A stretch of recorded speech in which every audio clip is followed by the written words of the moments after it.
And joining us tonight, President Trump's trade czar, National Defense Protection Act policy coordinator as well, assistant to the president, Peter Navarro. Peter, good to have you with us. Good evening. There is no question. Good evening, Peter. Great to have you with us.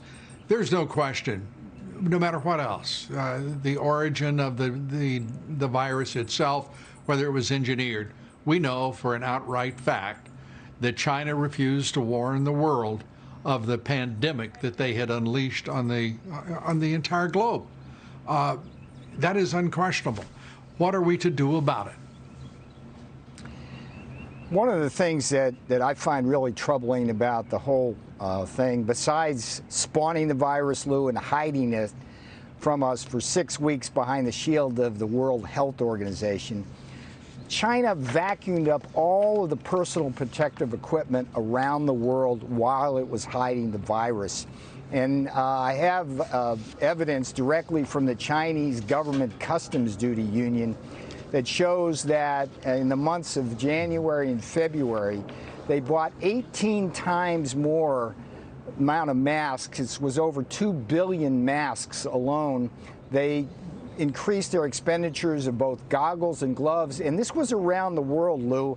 And all these countries now, India, Brazil, Europe, others that are getting infected, the reason why they don't have adequate PPE there and in New York City and Boston and Chicago and Detroit is because China basically is hoarding it. And now, Lou, they are also selling it back to the world at prices that are obscene. We're getting 50-cent masks for $3, $4, $5, and $6, and $7, and $8 from China. So these are the kinds of things that need to be investigated as well, because, Lou, this is not the right way for a country to behave in an international order, which they claim to want to be part of. It just doesn't parse. The President of the United States has been telling everyone in this country, and indeed the world, what China is, what it has done, and what fools American leaders have been to tolerate their scurrilous conduct, their theft of intellectual property, their insistence on massive trade surpluses with the United States, and their complicit agents, if you will, whether it be the Chamber of Commerce, Wall Street, or corporate America itself, as they insisted on outsourcing millions of jobs and offshoring production to cheap labor markets. It is absolutely a moment in which this president has once again been proved right, and now the issue is what action to take, what can be done about it, because we have a lot of people in this country, as you well know, who are also dependent on China for antibiotics, for pharmaceuticals, intermediates, as well as finished drugs. We are in one hell of a spot because of the damn fools who preceded this president and even this Congress. Lou, one of the big takeaways of this for the American people, for Congress, and something the president already knew, is that we have to onshore our production, particularly for our medicines and medical supplies and equipment. And the good news here is what I've been seeing working on supply chain issues is a tremendous ability of our private enterprise working with the federal government to really move things in what I like to call Trump time as quickly as possible. Just this last week, we saw GM stand up a ventilator factory in just 17 days, and within 20 days, we were able to get those ventilators into hospitals. Go ahead, Lou. We document that on this broadcast every night. Every night we have been documenting that. Every evening and night we take the president's Corona Task Force briefing. So we're well aware of that. But my question goes to what do we do now? As I said, millions of Americans dependent on primarily two nations for pharmaceuticals, India and China. And what are we doing? What are we capable of doing to make certain that there is no gap in shifting production to the United States and making sure that everyone has an adequate supply?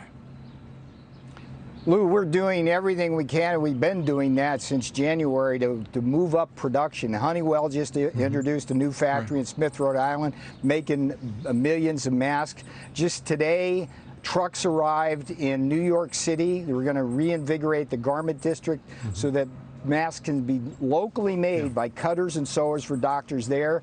We've got an advanced manufacturing facility that's getting ready to open in Richmond, Virginia, that's going to be able to provide some of those scarce medicines. We need production here. It's going to be a tough journey, Lou, but you and I both know that we can't depend on the rest of the world, particularly China, for that. So all I can tell you, Lou, you're asking the right question. We're working hard on this. We understand what the mission is. The ultimate mission is to protect the American people from the virus, get the economy back open. And those two basically are synergistic in terms of getting all we need in terms of medicines and supplies and equipment. Those medicines, and the reason I'm focusing on it, Peter, the administration has done a marvelous job in meeting the demands of every state. And as the president himself has pointed out, and as governor after governor has affirmed, no one who needed a ventilator has not had one. So, but on the issue of pharmaceuticals, because this is such a critical issue, we need to have some sense as to whether or not we're going to have a gap, if we're going to have a shortage, how severe it will be, how we're going to deal with it.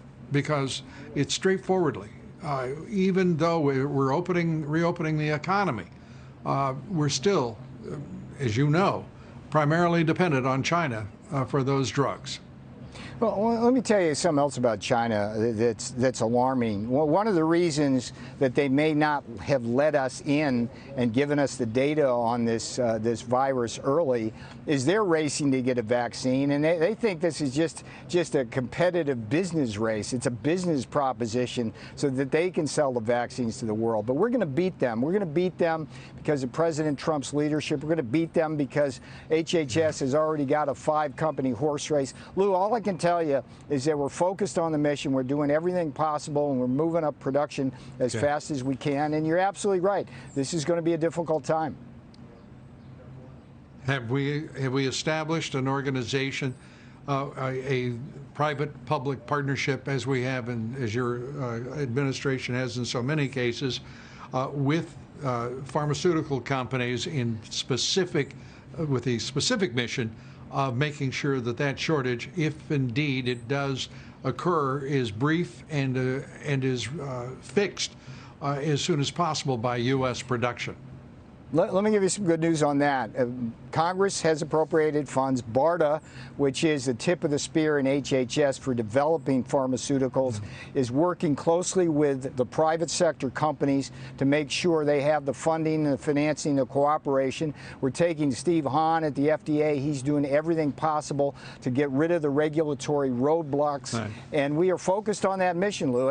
We know what needs to get done. This is a president who knows how to get things done. We are focused on this, Lou. That's the best I can tell you right now. And that as encouraging as that is, specifics are even more encouraging. But Peter, you all have done a terrific job, and I want to be certain that we say thank you for that. The other part of what you said about China thinking of this as a business competition, I have to suggest to you it's an existential competition, and it can't be dismissed as a commercial enterprise in any way. What the Communist Party obviously intends for the world that they have just denied the truth at the risk and indeed the forfeiture of lives all around the world. Peter, as always, it's good to have you with us. We wish you all the best of luck. Thank you. Yes, sir. Thank you, Lou.